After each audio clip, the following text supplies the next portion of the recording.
According to the World Health Organization, stress is the #1 health epidemic of the 21st century.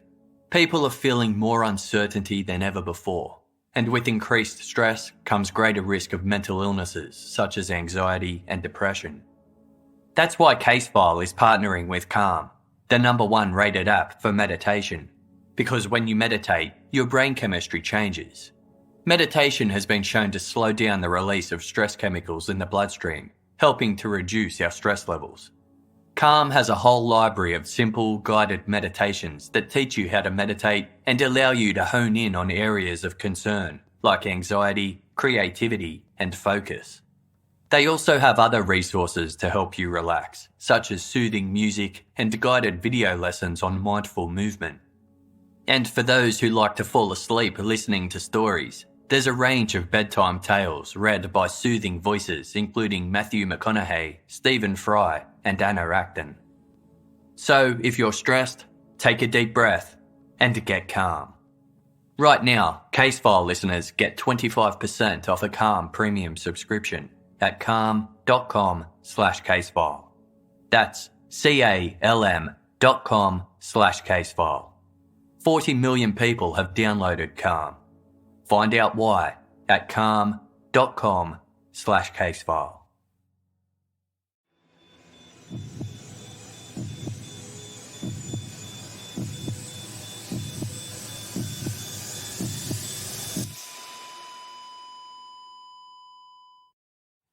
Our episodes deal with serious and often distressing incidents. If you feel at any time you need support, please contact your local crisis centre. For suggested phone numbers for confidential support, please see the show notes for this episode on your app or on our website.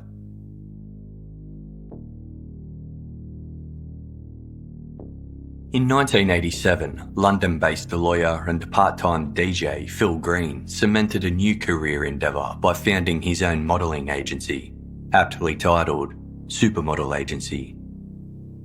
By 2017, Phil was entering his 30th year in the industry, and Supermodel Agency was a major success, representing a large catalogue of glamour models, promo girls, and Instagram influencers. Many were featured in erotic calendars and men's magazines like FHM, Maxim, Loaded, Nuts, and Zoo Weekly, with the elite appearing in the more illustrious Playboy. Several earned a level of popularity as Page 3 girls, a British tabloid tradition where female glamour models were featured topless on the aforementioned page of The Sun, Daily Mirror, and Daily Star newspapers. Phil primarily ran his business online, meeting with aspiring models at private residences to assess if they were suitable to join his books. His email inbox was consistently filled with requests from clients from across the world who required models for a variety of purposes, including photo shoots, commercials, corporate events, and parties. No request was off limits, as Phil sent his personnel to a range of jobs, from fetish shoots and jelly wrestling competitions to trade shows and motor races. Models with a significant following on social media would occasionally be selected to audition for a role on television as a game show hostess, or to compete in a reality series like Love Island or Celebrity Big Brother. Phil Green took every opportunity to network with the rich and famous, arranging parties at London's trendy nightclubs where he would spend the evening in the VIP area surrounded by a bevy of attractive women half his age. If one of his models hooked up with a celebrity or sports star, Phil would put them in touch with tabloid newspaper journalists and earn a cut of the profit for the scoop. He also pocketed 20% of the sales from photos depicting his models in compromising situations, such as accidental flashes of public nudity, most of which were staged. On the morning of Wednesday, July 12, 2017, Phil sat down at his computer to check his work emails. His inbox contained the usual array of offers from clients seeking models, but there was one email that stood out from all the others. It was sent from an organisation titled the Black Death Group and began, "We've got Chloe Ayling."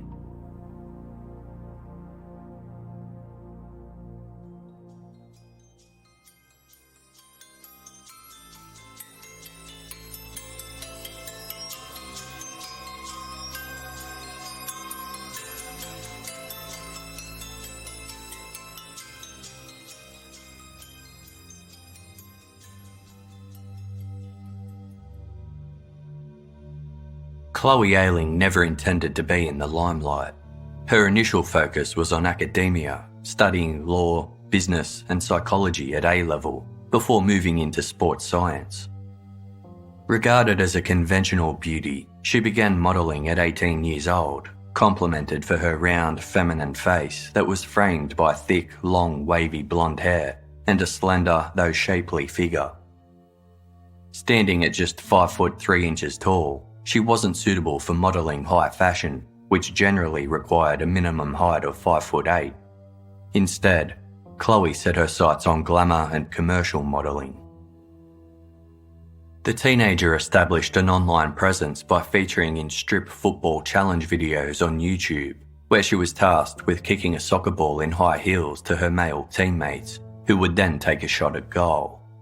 If they missed, Chloe would have to remove a piece of clothing, the game carrying on until she was standing in the open field as naked as YouTube's rules would allow.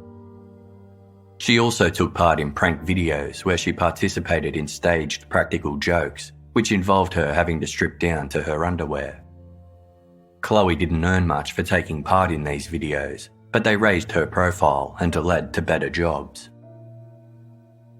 In August 2016, 2 months after turning 19, Chloe signed a contract with the Supermodel Agency and became one of Phil Green's most prominent models, amassing hundreds of thousands of followers on her Instagram page by posting a variety of scantily clad, seductive photos. She worked constantly, eventually earning up to £500 per magazine shoot and becoming a popular choice for the Daily Star, the only newspaper that continued to feature page 3 girls.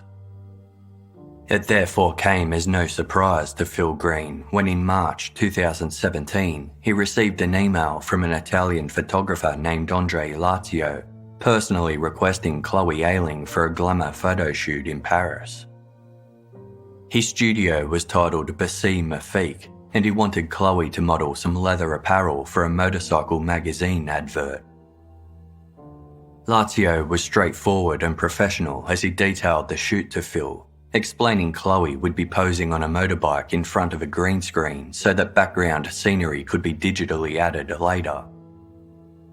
The job included flights, overnight accommodation at the 4-star hotel Madeleine Plaza in central Paris, a spa treatment, and spending money. As part of his role as a modelling agent, Phil Green was expected to research any potential clients and verify that the jobs they were offering his models were genuine. In his book, Confessions of a Model Agent, Phil said, "I checked Andre Lazio's address, and this was perfectly legitimate, even to the point of looking at Google Maps to find the location. I asked him to send me pictures of previous work he had done, to which he duly obliged. He even sent me a picture of his studio, and there above the studio door were the words, Bassy Mafique, a little Italian temper in the heart of France. Exactly as he said."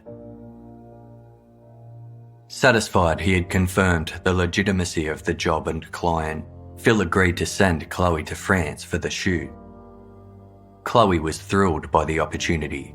The prospect of travel, glamour and adventure was exactly what had enticed her into the world of modelling in the first place, and having never been to Paris, she was itching to explore the famed city. Phil told Chloe that despite having her measurements taken upon joining Supermodel Agency, she had to come in for a second fitting, as Lazio requested her exact sizing for the custom-made motorcycle leathers she would be wearing in the shoot. Phil was known as the man with the tape measure and insisted on measuring all the models himself, claiming to have been duped in the past by women who lied about their dimensions.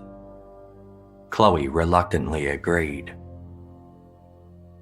To ensure she had as much time as possible to experience the foreign city, Chloe requested the earliest flight available to Paris and the latest one to leave. Upon landing on the morning of Thursday, April 20, a driver was awaiting her arrival at the gate, holding a sign with her name in big black letters. She was driven to her hotel where she checked in and deposited her luggage before heading out to see the Eiffel Tower. As she walked the 3.5 kilometres to the famous landmark, Chloe video called Phil on her mobile phone so she could show him the sights. She reached the tower and took a selfie underneath before moving off to have dinner on her own at a nearby restaurant. Chloe arrived back to her hotel later that evening, but her plans of a relaxing night were interrupted by the screech of emergency vehicle sirens outside. She received a text message from a friend alerting her to a headline that had appeared online, which read, "Terror hits Paris as policeman shot on the Champs-Élysées." Chloe bunkered down in her room as news of the shooting began to filter through. Around the time she had been eating dinner, a gunman wielding an AK-47 rifle roamed the Champs-Élysées shopping boulevard 1 kilometre away. One police officer was killed, and 2 others, as well as a German tourist, were seriously injured. The perpetrator was shot dead and found to be carrying a list of police station addresses he had planned to ambush, along with a note praising jihadist militant group ISIS. As such, the incident was declared a terror attack. The next morning, Chloe received a phone call from Andre Lazio, the photographer overseeing the motorcycle photo shoot. He informed Chloe that his studio had been ransacked during the chaos of the terror attack, and that all of his camera equipment and lighting gear had been stolen. Lazio had no choice but to cancel the shoot, and was sending a prepaid taxi to collect Chloe from the hotel and take her back to the airport. Frustrated but understanding, Chloe finished her breakfast and checked out, before jumping into a car that was waiting out the front of the hotel. It wasn't until she arrived at the airport that Chloe realised she had gotten into the wrong car. The driver demanded cash for the trip, but she didn't have any as she had been expecting to receive her expenses later that day. Chloe scrolled through her mobile phone until she found the email containing Andre Lazio's contact number and promptly called him, passing the phone to the driver so the 2 of them could resolve the situation. After a conversation in French, the driver informed Chloe she was to wait in the car until Lazio arrived with the payment. Eventually, a lean Caucasian man with cropped dark hair wearing sporty sunglasses appeared at the window, introducing himself as Andre Lazio. For an experienced senior photographer, Lazio appeared remarkably young to Chloe, seemingly under 30 years old. He paid the driver and apologised profusely to Chloe, both for cancelling the shoot and for the mix-up with the car.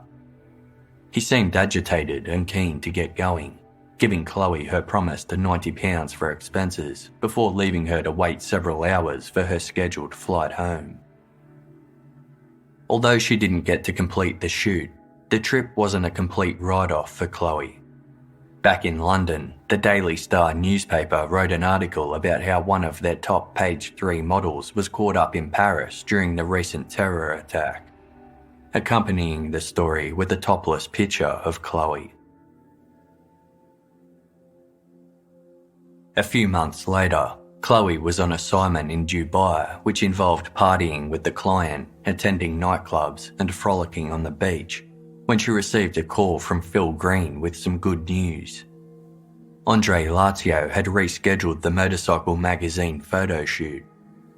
Finding Paris too dangerous, he had since relocated his studio to his home country of Italy, with the shoot taking place in the northern city of Milan on July 11. Just a couple of weeks after Chloe's 20th birthday. Chloe had never been to Milan and was excited to visit the city deemed the fashion capital of the world, again requesting the earliest arrival flight possible to make the most of the trip. Lazio offered a £900 payment up front and sent images of his new Milan-based studio, which bore the same Bessie Magnifique signage as his one in Paris. Phil checked the studio's address on Google Maps, confirming the building existed and matched the details Lazio had provided. On Tuesday, July 11, Chloe flew into Milan and checked into the Best Western Plus hotel on the Piazza Lima, where Lazio had arranged complimentary spa treatments and breakfast for her. She went shopping and purchased some bikinis for an upcoming trip to Ibiza, where she planned to take some beachside photos for her Instagram account.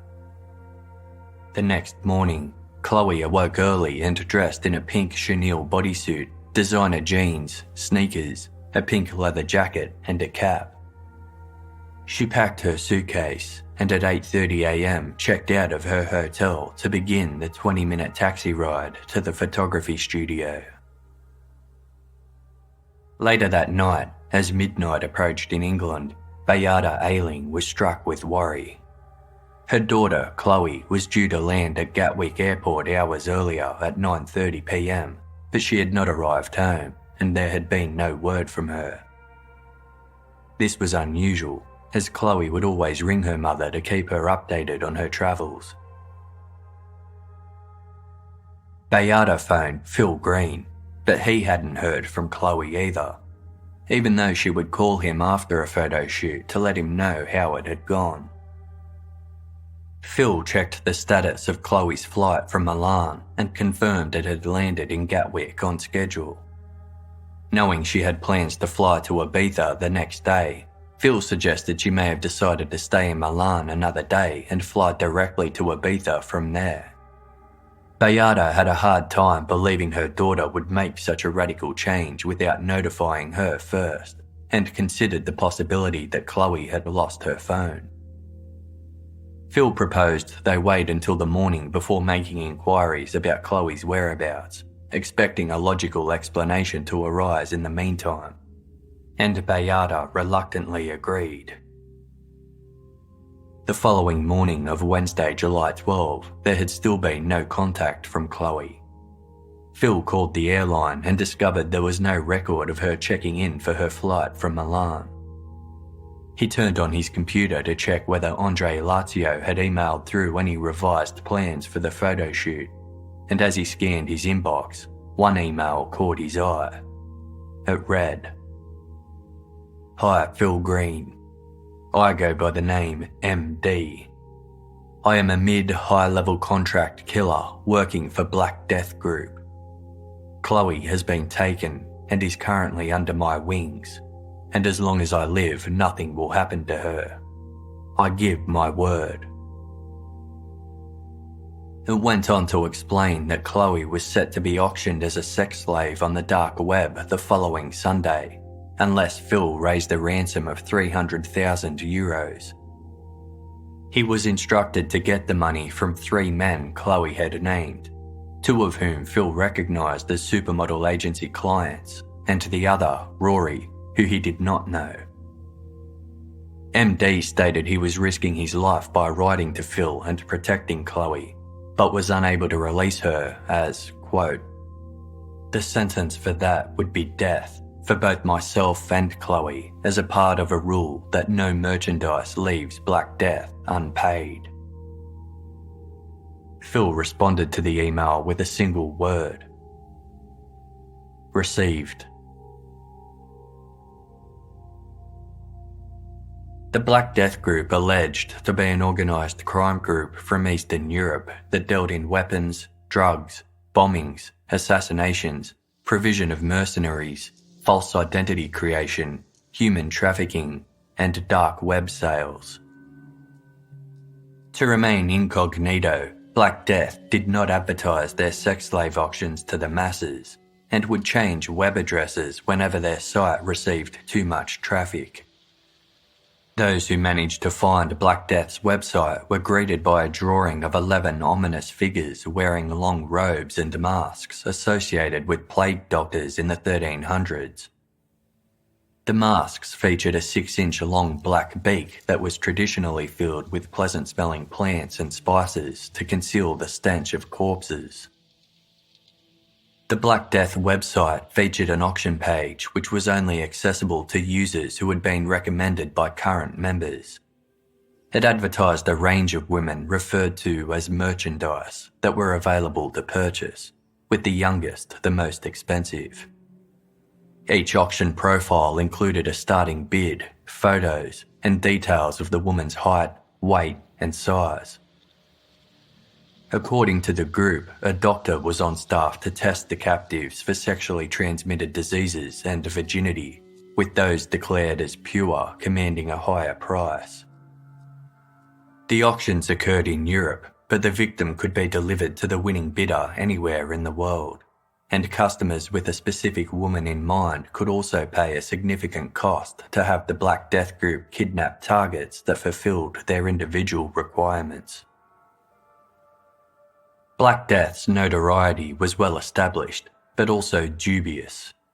In July 2015, 2 years before the group claimed to have kidnapped Chloe Ayling, journalist Joseph Cox wrote an article for tech magazine Motherboard detailing his encounter with Black Death. Upon gaining access to the site, he came across an auction for a woman named Nicole with a starting bid of $150,000. The auction advertisement was accompanied by an image of a blonde, topless woman with her hands tied behind her back, thrashing around as the shadow of a man loomed in the background. Joseph Cox attempted to infiltrate the site by pretending to be a cryptocurrency-rich customer, but was unsuccessful in gaining entry to an auction. It was later determined that the images of Nicole were screenshots taken from an unrelated pornography video, raising doubts over the legitimacy of that particular auction. A year later, in May 2016, UK authorities were alerted to a fully booked online auction taking place on the Black Death Group's website, where a 15-year-old girl named Laura was on sale for £575,000, and a 17-year-old girl identified as Gemma was on sale for £92,000. Investigators were unable to determine whether these auctions were real or if the sales ever went ahead. A year passed before the next Black Death auction was scheduled for Sunday, July 16, 2017, this time advertising the sale of 20-year-old Chloe Ayling. Despite the email from the Black Death Group warning him not to notify the police, Phil Green contacted law enforcement in Milan to alert them of Chloe's abduction. Local police wanted him to make a missing persons report in person, but as this was not practical, Phil reached out to the British Consulate office in Milan for help, who expedited an investigation. Milan police arrived to Andre Lazio's photography studio and, upon gaining access to the building, discovered that it was empty inside and there was nothing to suggest it had ever been used for such a purpose. Temporary walls had been set up to create a makeshift corridor from the front door to the back of the building. Police found an abandoned suitcase by the door, and further inside, they came across a mobile phone, jeans, shoes, and a pink leather jacket. Alongside the clothes, a piece of paper featured a picture of 11 men wearing long gowns and beaked masks, marked with the words, Black Death Group, Chloe. Working in conjunction with the authorities in the UK, Milan police initiated the search for Chloe and her abductors. With little to go on, a team of investigators started the arduous task of trawling through CCTV footage near Lazio's fake photography studio to see if they could piece together Chloe's final movements. Meanwhile, specialist officers in the UK covertly took over Phil Green's email account to begin negotiations with Black Death, which continued throughout the 5 days leading up to the auction. One email from the mysterious group read, I think I haven't been clear enough. My superiors tell me there is a high interest in Chloe for auction. Time is running out. Auction is on Sunday. I might be a contract killer, but real life isn't fucking John Wick. I will be unable to protect her if you people do nothing about it. Another email contained an advertisement for the auction that was apparently being circulated on the dark web. The ad featured photographs of a seemingly unconscious, pale Chloe sprawled out on the floor wearing her pink chenille bodysuit and ankle socks, with her long blonde hair messily tousled around her and arms awkwardly bent upwards. Her eyes were open but glazed and staring off into the distance, and her pupils were noticeably dilated. The piece of paper found at the fake photography studio with the image of the masked men in robes was laid on her stomach, reading, "Black Death Group, Chloe."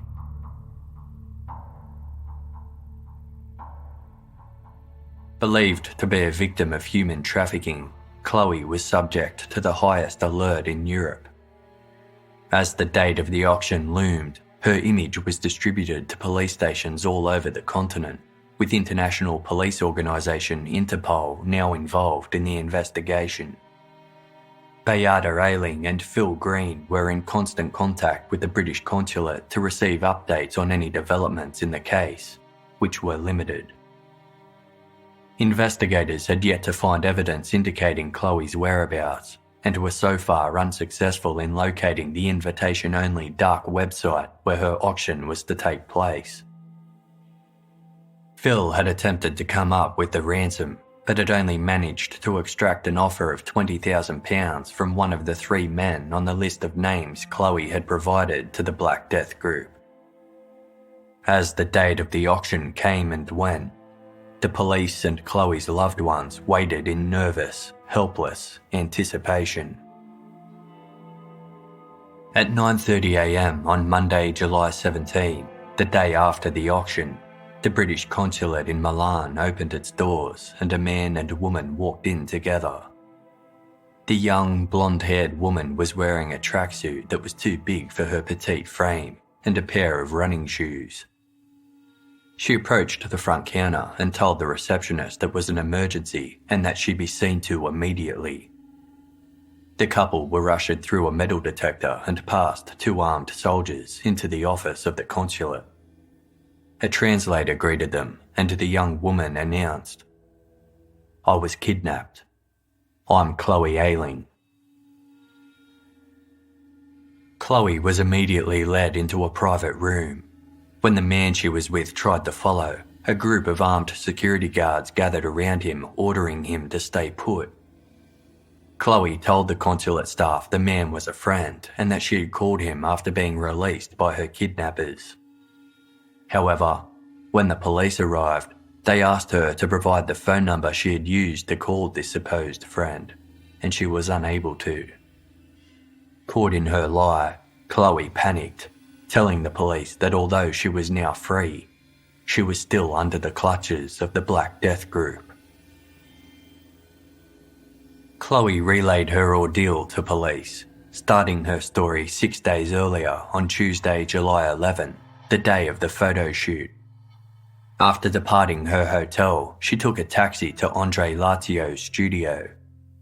A prominent number 7 to the right of the front doors indicated that Chloe was in the right place, but the building's lower floor windows were covered in bars and there was no signage to suggest there was a studio inside. When she tried to open the doors, they wouldn't budge. A panel of buzzers sat to the left of the door, but there was nothing to indicate which one she should press. Chloe flicked through the emails on her mobile phone until she found the number she had used to contact Andre Lazio months earlier when she was in Paris. She called the number and a man answered who introduced himself as Daniel, before directing Chloe to walk a little further down the road to a smaller building which looked like a disused shopfront in a garage. As she had been on many shoots in a wide variety of locations, there was nothing about this location that set off any alarm bells for Chloe. In the modelling world, photographers often used empty shops and unrenovated warehouses, as the large spaces gave them the versatility to light the shot from all angles. Chloe pushed the front door open, placing her suitcase to the side before heading down a makeshift corridor that led further in. Towards the back of the building, she found a door marked with a black sign that said "Studio" in white lettering. Unlike typical modelling shots, which were a hive of activity with the bustle of the creative team and loud music playing, this building was eerily silent. As Chloe reached out to open the studio door, a gloved hand slammed over her mouth from behind and another snaked around her neck. Unable to squirm away, she watched as a second figure appeared in front of her, his face covered by a black ski mask. He pushed up the sleeve of Chloe's leather jacket and jabbed the needle point of a syringe into her right wrist before injecting its contents into her body. The last thing she remembered was her muscles beginning to relax, before everything went black.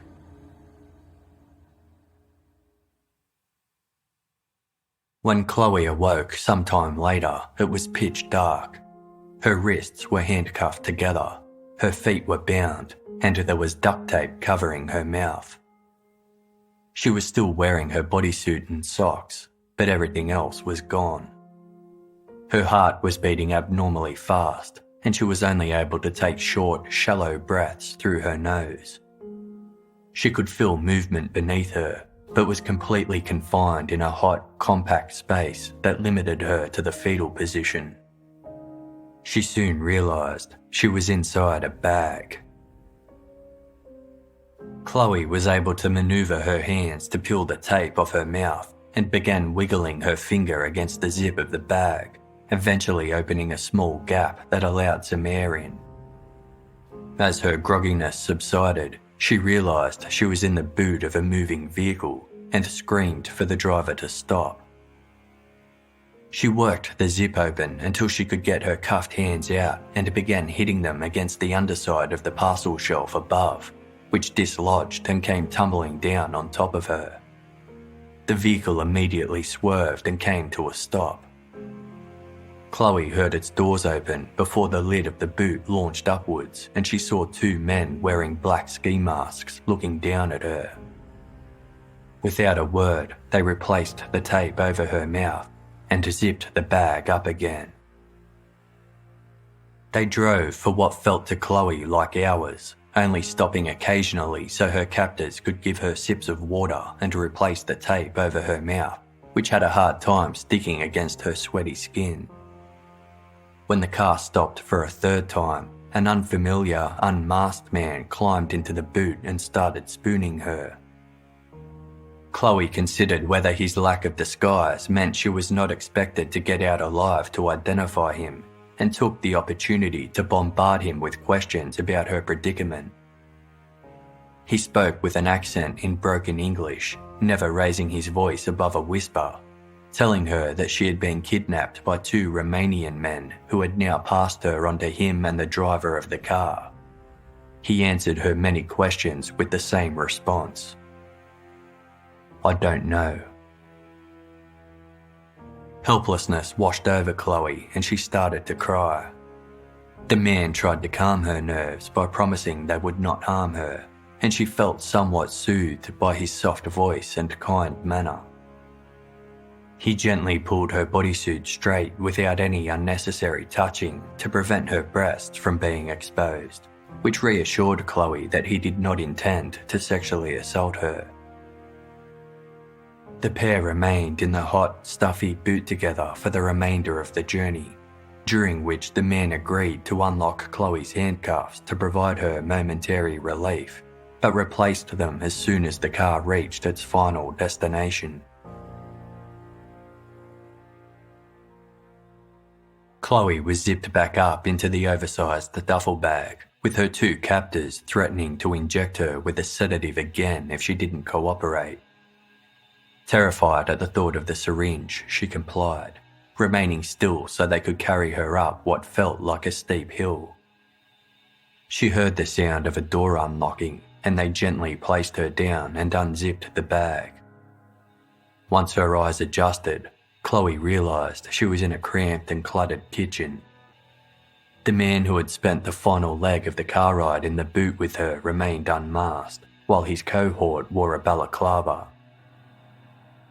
Chloe asked to use the toilet and was directed up a flight of bare concrete stairs with a wall to the left and no banister. The men followed her to the shabby bathroom and ordered her to leave the door open. Once she was finished, the men led Chloe through a beaded curtain to a small room that was painted yellow-green. A chest of wooden drawers took up the length of one wall and a sleeping bag was positioned on the floor next to it. A single bed sat on the other side, with a multicoloured crocheted blanket pulled neatly across it. The masked man pointed at the sleeping bag, indicating for Chloe to lie on it. Her hands and feet were then handcuffed to the legs of the chest of drawers. Satisfied that she wasn't going anywhere, her captors went back downstairs, where she could hear them speaking in a foreign language. After some time, the unmasked man returned. Still speaking in his quiet, soothing voice, he told Chloe that his part of the job was complete and it was time for him to leave. But something had gone wrong, and his angry boss was now on the way to see her. He assured her that once the boss arrived, she would be told what was going on. Chloe remained on the floor, her ability to move limited by the awkward position she had been handcuffed in. She heard a commotion downstairs, with men yelling and a door slamming, followed by a one-sided heated conversation which she assumed was conducted on the telephone. Before long, another man entered the room and released the handcuffs around Chloe's wrist, leaving her shackled by the ankle. The man sat on the single bed and Chloe twisted around so that she could see him. She didn't immediately recognise the skinny, brown-haired, clean-shaven man, but didn't find him particularly daunting either. He calmly told her, "I don't know if you remember, but I briefly met you in Paris." It then clicked to Chloe. Although he was wearing sunglasses during their first meeting, the man sitting before her was Andre Lazio, the head photographer for the motorcycle photo shoot. He revealed that his name was not Andre Lazio, nor was he a photographer, reintroducing himself as MD. He claimed that the Romanians who had kidnapped Chloe and the pair who had driven her to the remote house all worked for the same organisation as he did, the Black Death Group. According to MD, the Black Death Group was the largest mafia-style organisation in the world, with members positioned throughout a 20-level hierarchy. MD was at level 12 and operated as an assassin for the organisation, with poisoning being his preferred method of murder. The other men involved in Chloe's abduction were low-level foot soldiers who had drugged her before strip-searching her for tracking devices. He explained the purpose of Chloe's abduction was to sell her on the dark web, with her auction scheduled to take place in 5 days' time. It was not the first time Black Death had carried out such an auction. MD explained that the group usually snatched 3 to 4 girls a week from bars or nightclubs, bringing them to their remote property where they were kept in a shed and chained to the rafters. Once the girls were sold, they were used as sex slaves and passed around to other men in the buyer's family before being fed to pet tigers when the owners grew bored of her. To prove his claims, MD took out his laptop and showed Chloe the advertisement for her sale. It featured a photograph of her she didn't recall having taken, where she was sprawled out on the floor in her pink bodysuit, along with a link to her Instagram profile and a description that read, "Chloe, born in UK, abducted in Italy, held in Germany, 19 years old, Caucasian, 34DD, 2535, beginner model, starting bid €300,000.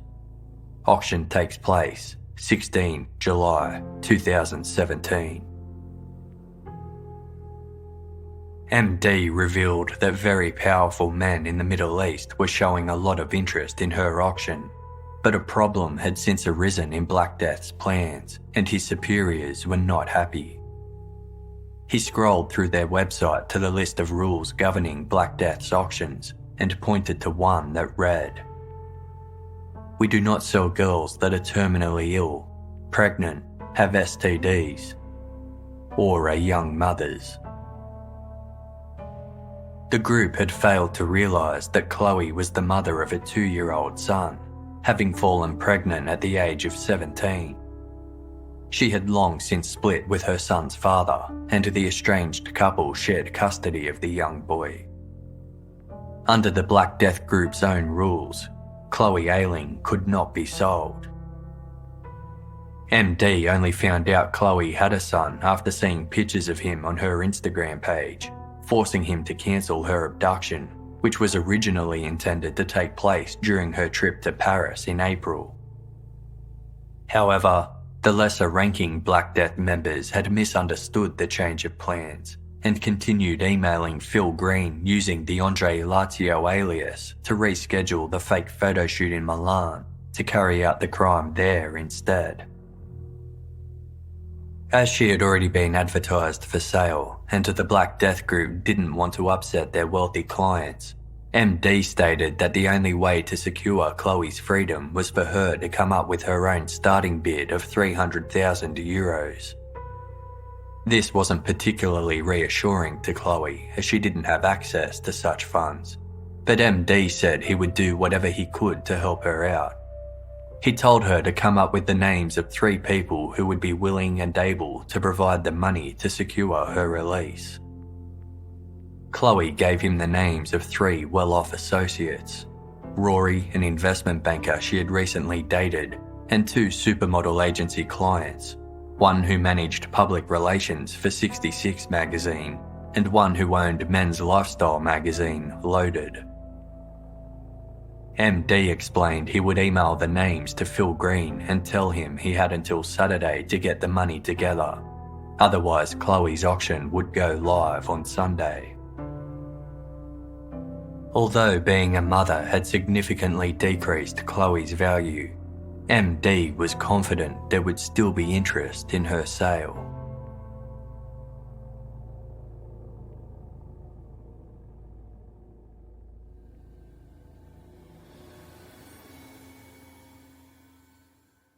There are over 2 million burglaries in the United States every year.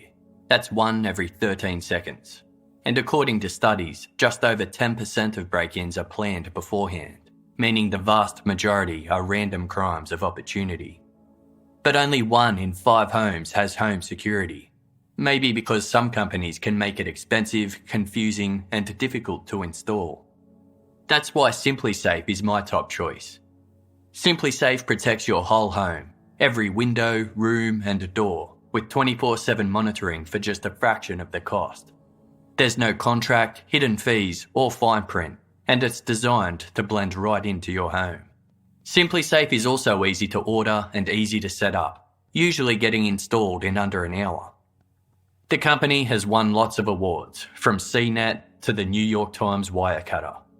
So to protect your home, visit simplisafe.com/casefile to get home security with free shipping and a 60-day risk-free trial. You've got nothing to lose. Go now and be sure you go to simplisafe.com/casefile so they know our show sent you. That's simplisafe.com/casefile. simplisafe.com/casefile. What if you could use one program for all your health and fitness needs? No more hunting for training apps and workouts or calorie trackers and meal plans. Add in a goal specialist and a community of members to keep you motivated and accountable. And it's like a workout bestie all in one place. Noom is a habit-changing app that's easy to use and can help you get more energy, make healthy choices, and improve your mood. By using Noom, you can develop a new relationship with food through personalised choices. The app is based in psychology and uses a cognitive behavioural approach, so it teaches you why you do the things you do and will arm you with the tools to break bad habits and replace them with better ones. Through meal tracking, Noom teaches moderation and that no food is good, bad, or off limits. It's not a diet, It's a healthy and easy to stick to way of life. You don't have to change it all in one day. Small steps make big progress. Sign up for your trial today at Noom. That's noom.com/casefile. What do you have to lose? Visit noom.com/casefile to start your trial today. That's noom.com/casefile. The last weight loss program you'll need. If you sell products online, then you know how time-consuming the shipping process can be. You have to figure out the best carrier to use, copy and paste orders from multiple sites, package up items so they're ready to send, and then when it's finally time to mail them out, there's all that waiting in line at the post office. Luckily, ShipStation makes the shipping process easier. Whether you're selling on eBay, Magento, Amazon, or over 100 other popular selling channels, ShipStation lets you access all of your orders from one simple dashboard. ShipStation works with all of the major shipping carriers, including FedEx, UPS, and Amazon Fulfillment, as well as your local courier and many more, so you can compare rates and still select the best shipping option for you and your customer. Plus, ShipStation is now available in Australia, the UK, and Canada. And right now, Casefile listeners get to try ShipStation free for 60 days when you use promo code Casefile.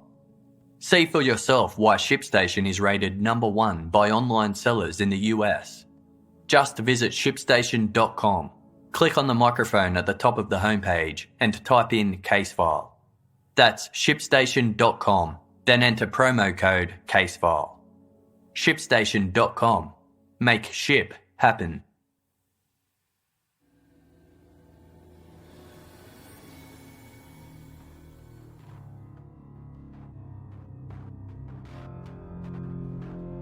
Chloe spent her first night in captivity lying on the floor on top of the sleeping bag, cuffed by her wrists and ankles to the chest of drawers. MD came in and out of the room throughout the night, sitting on the single bed beside her and rambling on about Black Death, his important role within the organisation, and the risks he was willing to take to help her. He even offered to pay part of the release money himself, provided Chloe was able to raise the bulk of it. He told Chloe she was no longer in Italy and was being held elsewhere on a remote property owned by MD that was isolated enough that nobody would be able to hear her scream. He threatened that she would be hunted down and killed if she tried to escape, but maintained that she was safe in his presence, as the penalty for any Black Death operative who messed with the merchandise was death. MD brought her food, but as he had already informed her that he carried out assassinations by poisoning his victims, she refused to eat it. As the second day wore on, Chloe was informed that Phil Green had responded to the ransom email with a single word and nothing else. That afternoon, MD offered that she share the double bed in the next room with him. Comforted by the fact that MD would be killed if he did anything to harm her, Chloe opted to sleep in the bed, and the two slept back to back under separate blankets. From then on, Chloe was allowed to remain in the bed, leaving only to go to the bathroom. MD strictly warned that she was not allowed to go downstairs or attempt to look through the shuttered windows. MD left the house frequently, telling Chloe he was driving to get reception on his phone so that he could check on the status of her ransom payment. She obeyed all his orders while he was gone, fearful there were cameras in the house or that other people nearby were keeping an eye on her. MD would return frustrated with the lack of progress obtaining the ransom money, telling Chloe that if they didn't get the payment soon, there was no choice but to prepare for her auction. This required more photographs to be taken for her bidders and a visit from a doctor to check her for sexually transmitted diseases and pregnancy. By the third day of Chloe's captivity, MD began opening up about his earlier life in the military and how he came to be an assassin. When he boasted that he had earned $15 million from his work in the Black Death group, Chloe realised he was trying to impress her. As she was no stranger to men's affection and flirting was part of her job when attending events and working as a hostess, Chloe saw this as a chance at survival. She responded with warmth and affection, encouraging him to talk more and more. MD confessed he wanted to break free of the Black Death group, but doing so would require him to pay $1.5 million and transfer all 20 of his properties to the organisation. When they weren't talking, MD and Chloe played hangman and battleship to pass the time. MD's demeanour softened and he became less formal, with Chloe sensing she was no longer just a business transaction to him. Famished and no longer fearful he was trying to poison her, she accepted a chocolate bar from him. Although furious inside, she remained poised and tried to humanise herself further by talking about how much she missed her mother and son. The more the pair spoke, the more it felt like MD believed a bond was forming between them, and Chloe used this to her advantage. By Friday morning, 4 days into Chloe's captivity and 2 days before her scheduled auction, MD asked if they could share a kiss. Chloe told him it would only be possible once she was free, prompting MD to start brainstorming ideas about how they could secure her safe release if they couldn't come up with the ransom money in time. As the Black Death group didn't have a strong presence in London, he suggested she agree to promote the group in the UK in exchange for her freedom. MD took his plan to the higher-ranking members of the organisation, later informing Chloe that they had struck a deal. He handed her a letter which read, "You are being released as a huge generosity from Black Death Group. Your release does, however, come with a warning, and you should read this letter carefully." Chloe was given strict instructions that upon her return to London, she was not allowed to pursue any investigation into her kidnapping. She was also required to pay €50,000 in cryptocurrency to the Black Death Group and promote them by, quote, sneaking a predetermined set of information into the media. The letter went on to say, "You and your family will in no way ever talk about us in bad language and without respect. You have been treated fairly, with respect, and we expect to hear exactly the same about us in return. Any sort of disobedience with the above will result in your elimination."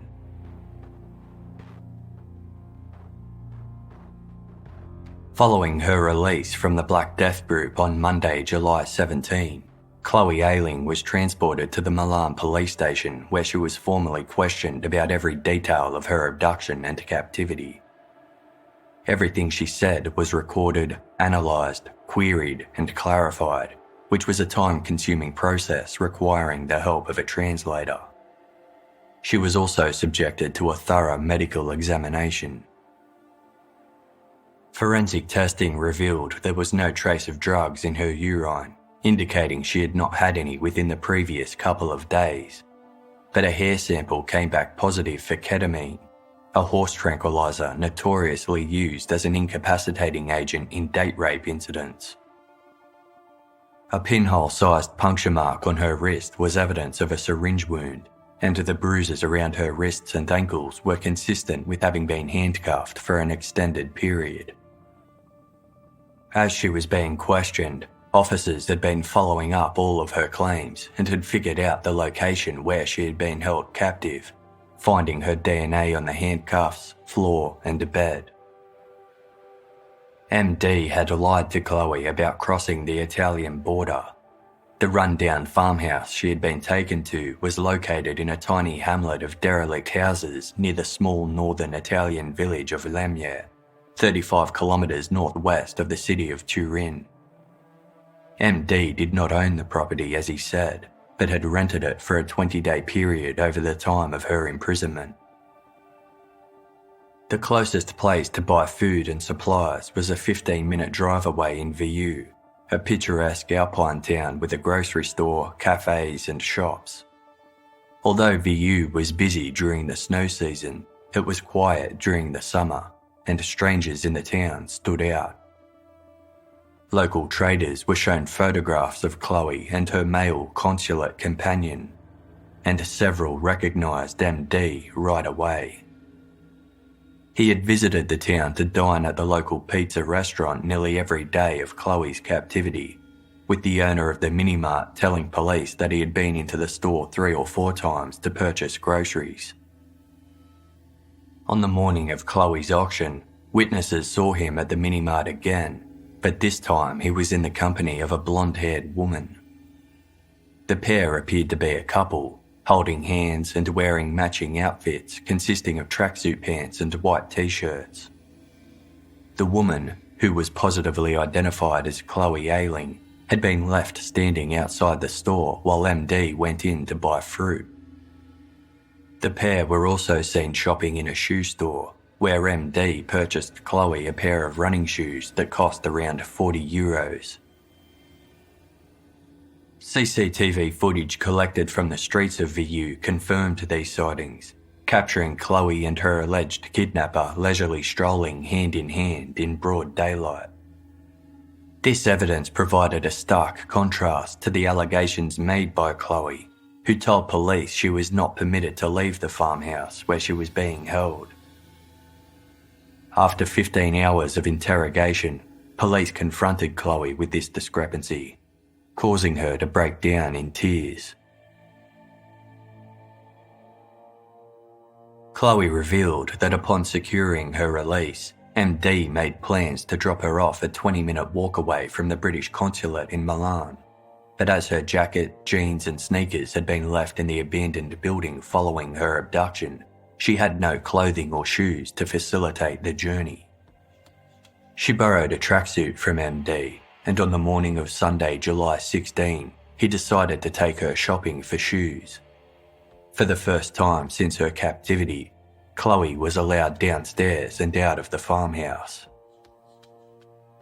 MD drove her to VU, asserting that Black Death operatives were everywhere, rendering Chloe too afraid to scream or ask anyone for help. As she couldn't speak Italian, she was also nervous that she wouldn't be understood even if she did manage to get someone's attention. Firmly believing that earning MD's trust was her only chance of escaping, she maintained her romantic facade, holding his hand as they strolled through the village together. The visit to the shoe shop was brief. Chloe never spoke to the staff members, simply pointing to the first pair of trainers she saw and buying them in a slightly bigger size as they didn't have her own. On the way back to the car, MD bought some fruit from the mini-mart and they went back to the farmhouse for the final night before she was due to be released. The next morning, the plan to drop Chloe near the consulate was abandoned when they arrived to Milan 2 hours before the building was due to open. Instead, they headed to a cafe for breakfast, where MD advised the new plan was for Chloe to tell the consulate staff that she had escaped, borrowed a phone from a stranger, and called him to accompany her. Investigators were skeptical of Chloe's changing story, and she was forced to remain in a safe house in Italy while the investigations continued.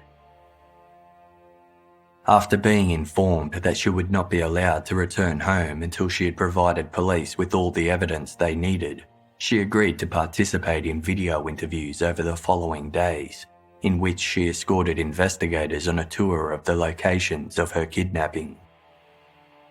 She was remarkably calm as she pulled on blue latex gloves and took the police to Andre Lazio's phony photography studio, the ramshackle 2-story farmhouse, and the shops in nearby VU where they had purchased her shoes.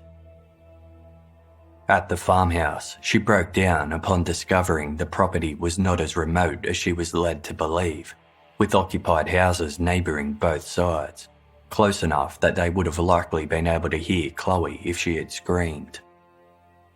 Composing herself, she took the investigators on a tour of the house, where everything, down to the colours of the bedspreads and the walls, were exactly as she had described during questioning. Italian police held a press conference to provide the details of Chloe's kidnapping for Ransom, and the story was quickly picked up by the British press, who ran the story alongside the raunchiest of her social media photographs. Given Chloe's high-profile identity as a glamour model, it didn't take long before the public started raising serious doubts about the veracity of her story. The press clamoured for an interview with the young model, but she continued to be held by the Italian police. MD had been detained for questioning, with police identifying him as a 30-year-old Polish national whose real name was Łukasz Herba.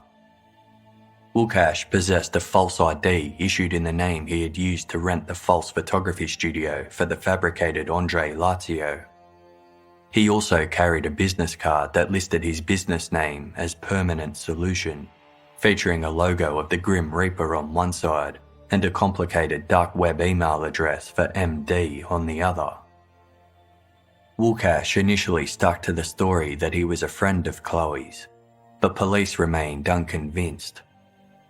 He eventually confessed to participating in the plot to kidnap her, declaring the abduction had been orchestrated by a group of Romanians who lived near his flat. They forced him under duress and paid him £500,000 for his role, which was limited to renting the fake studio and farmhouse.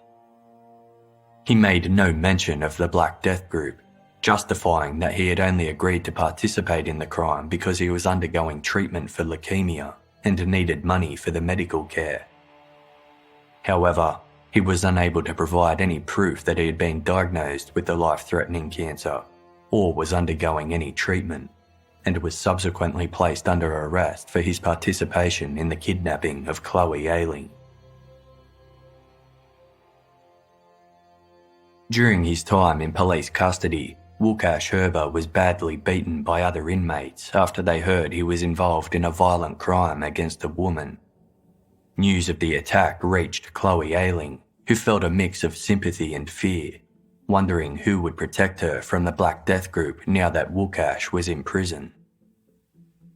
The answer came later that week, when police advised Chloe that the Black Death group did not exist. In fact, they suspected there were only two people involved in her abduction, Łukasz and his older brother, 36-year-old Michał Herba. Evidence indicated the Herba brothers had been solely responsible for the crime. Łukasz was the silent masked man who later revealed himself as MD, and hair samples found in the boot of the vehicle Chloe had been transported in confirmed it was Michał who climbed in the car boot with her following her abduction.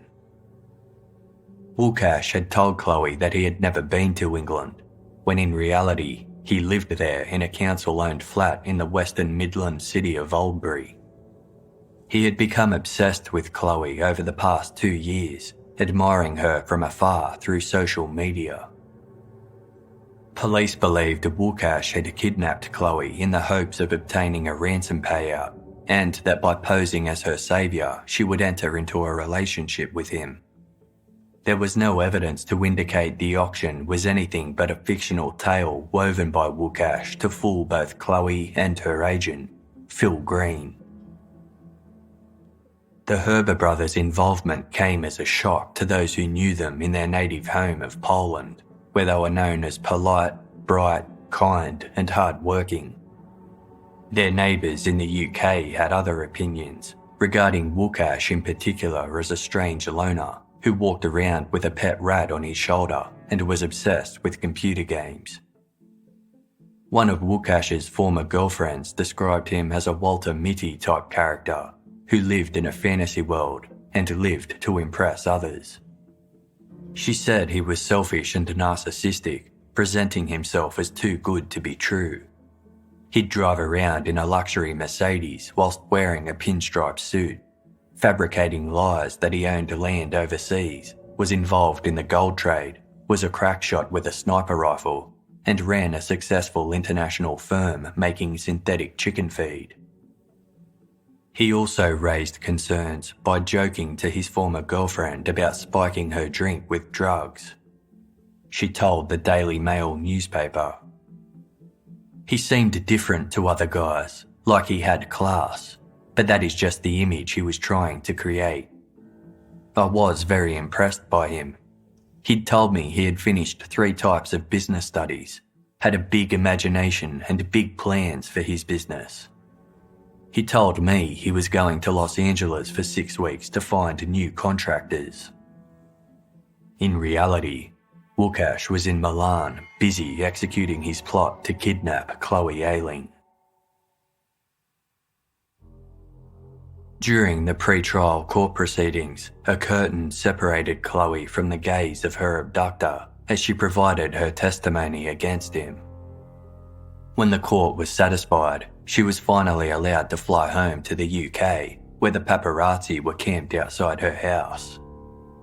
After preparing a statement, a smiling Chloe greeted the press, scratching her pet dog's ears and posing for the cameras. Her brief statement read, "I've been through a terrifying experience. I feared for my life, second by second, minute by minute, hour by hour. I am incredibly grateful to the Italian and UK authorities for all they have done to secure my safe release. I have just arrived home after 4 weeks of being in Italy and haven't had time to gather my thoughts.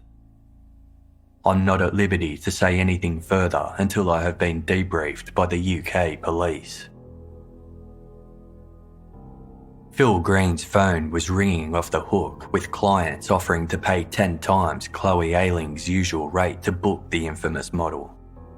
He phoned Chloe over and over again, but the only time her phone was answered, a man on the other end introduced himself as her new agent and unceremoniously told Phil he had been fired.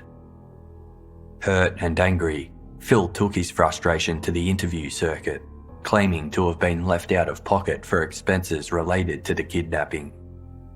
He told television presenter Jeremy Kyle, "I'm hacked off because Chloe has had the most amazing year with the agency." In his book, Confessions of a Model Agent, Phil claimed he had done everything in his power to assist Chloe and that he was her lifeline while she was being held by the authorities in Italy. She had begged him to call her 2 to 3 times each day, with each call lasting a minimum of 1 hour. Chloe's recollection differed entirely. In her own memoir titled Kidnapped, The Untold Story of My Abduction, Chloe said Phil was extremely unhelpful during her abduction and even told her mother to stop calling him when the search was on to find her. Chloe blamed Phil for her predicament, believing he had not done his due diligence before sending her overseas to meet Andre Lazio. One telephone call was all it would have taken to confirm that the photographer, studio, and agency never existed. Chloe's story was covered by every news outlet in the UK, with the public backlash swift and vicious. People were quick to note that her jovial demeanour did not correspond with someone who had just been through a traumatic experience, with many voicing their opinion that Chloe was lapping up the attention and not acting the way a real victim should. Every headline about the case had the words kidnap and victim in inverted commas, suggesting they were not accurate descriptors. Screenshots taken from CCTV footage showing Chloe and Łukasz walking hand in hand were used to imply her involvement in the plot, as was the previous meeting they had in Paris, which ran with the headline, "Chloe knew her kidnapper." Things got even more out of hand in the press when it was discovered that Chloe had accepted a Facebook friend request from Łukasz Herber 2 years prior to the kidnapping. Chloe justified there was nothing suspicious about the connection, explaining she accepted any and every friend request to network and raise her profile.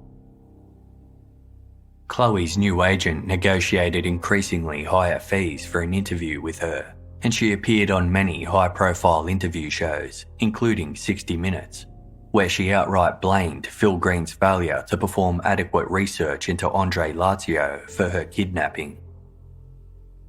In an interview with Dr. Phil, the celebrity psychologist raised doubts about Chloe's story, telling her, "If this was a publicity stunt gone wrong, the time to say so and stop this runaway train is now."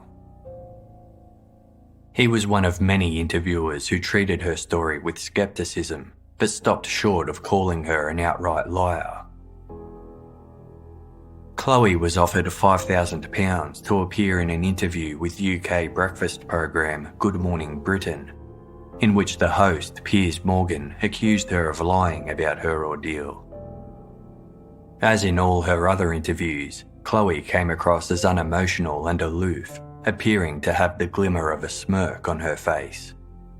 Her lack of emotion, coupled with her willingness to promote the situation for publicity and profit, did not sit well with a majority of the public, who labelled her an attention seeker.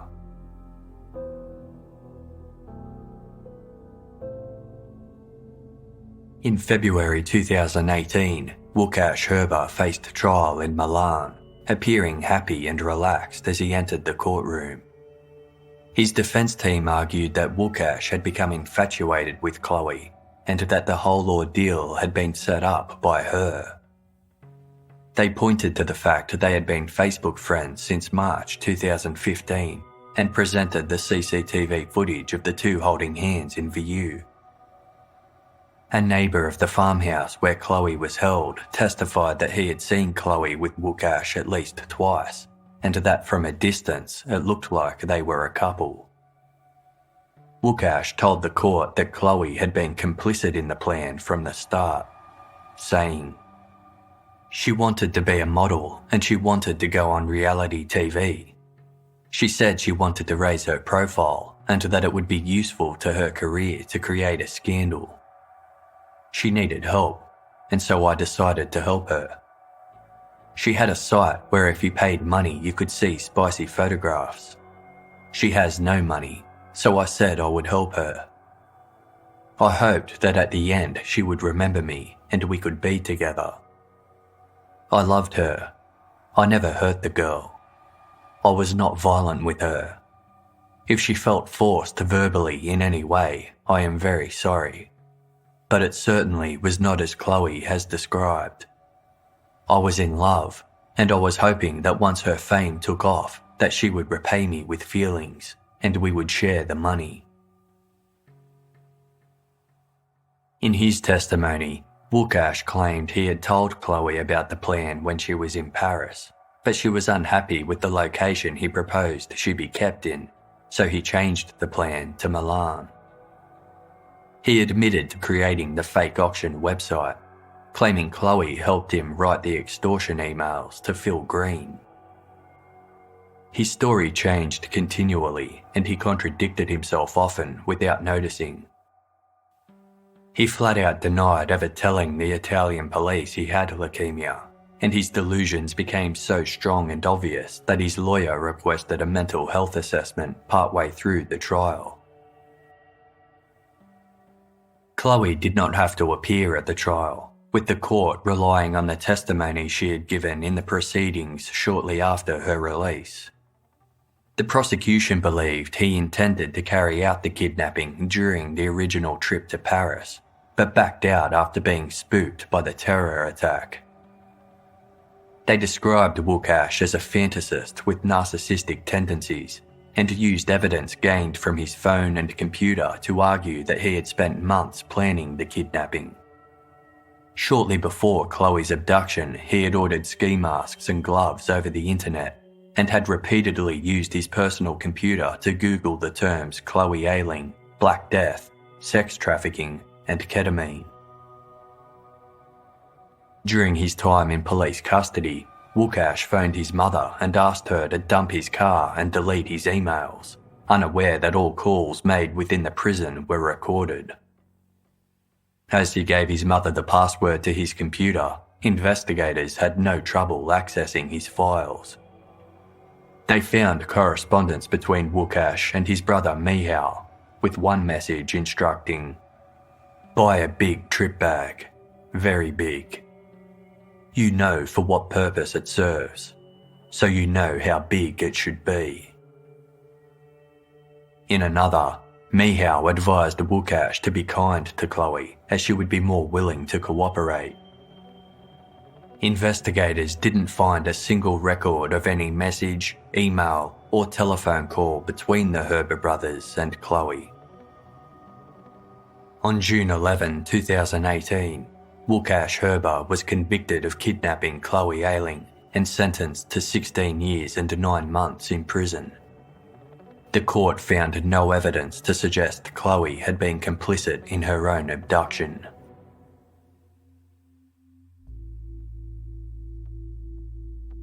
This should have been total vindication for Chloe. However, the press continued with the narrative that she had masterminded the whole scheme and continued to shed doubt with headlines like "British model Chloe Ayling helped write her own ransom note." It was only when reading the full article that it became clear this was not a fact, but a claim made by Wukash Herber. Chloe's story never wavered. Police, investigators, and the court authorities in Italy and England had checked every detail and ultimately supported her story. But many members of the British press and public simply refused to believe that someone who looked and acted like Chloe was the victim of a violent crime. Regardless, Chloe defiantly continued to capitalise on her new notoriety, competing on reality TV show Celebrity Big Brother for a rumoured fee of £75,000. She was embroiled in a scandal with a married contestant and was the second person voted out of the competition. The father of Chloe's son gave interviews saying Chloe had not been to visit her child since she had returned home from Italy, preferring to travel the world following her sudden heightened fame. She also ran into trouble with the lawyer who had assisted her in Italy, with a disagreement arising between the pair over whether his services had been performed pro bono. A court subsequently ruled Chloe had to pay the lawyer £9,000 in unpaid legal fees. In May 2019, she started a new job with an adult website, Studio 66 TV, charging visitors £2 per minute to watch her strip and engage in what was advertised as sexy chat. In some instances, wearing a pink chenille bodysuit akin to the one she wore during her abduction. Denying any involvement in the kidnapping plot, Michal Herber fought to avoid extradition from the UK to Italy to face trial.